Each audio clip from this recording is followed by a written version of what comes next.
Hello, Ron. So now we'll have a look from the face-on view.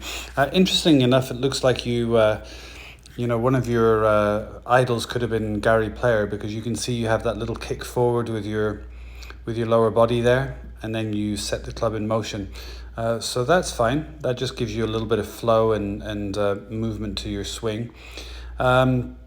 The stance with this particular club could be a little bit wider than it needs to be. So just a fraction narrower in your stance, the width of your shoulders would be fine. This would be a little bit more in tune for a driver.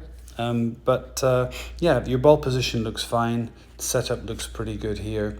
So as you swing back, you make a lot of turn, right? So there's only so much we could cover today, but now looking at this with a fresh set of eyes, if you swung the club back to here, Ron, I believe that would be probably as much swing as you'd need to do, right? So we've got the golf club at this point back to here. When you make your full swing, you get the club all the way back to there.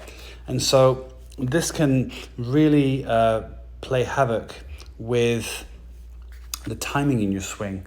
So you can see, if I just change the color here, let's go to a green, the distance from these two arrows, that typically is what we'll see when a player finds it difficult to get back to the ball and move to the left side.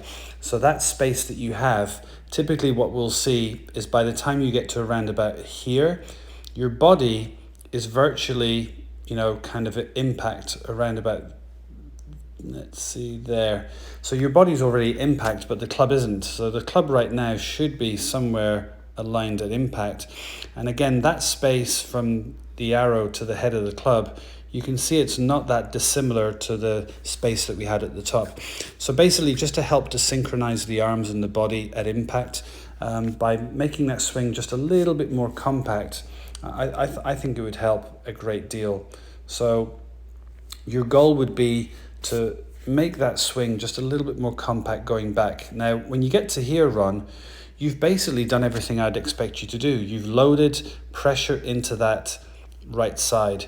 You've turned your shoulders almost 90 degrees, and you've created a hinge between your left arm and the golf club. So you've checked all the boxes at this point. Anything after that is just going to complicate matters on your backswing. So that excessive turn there makes you lose a little bit your timing in your swing.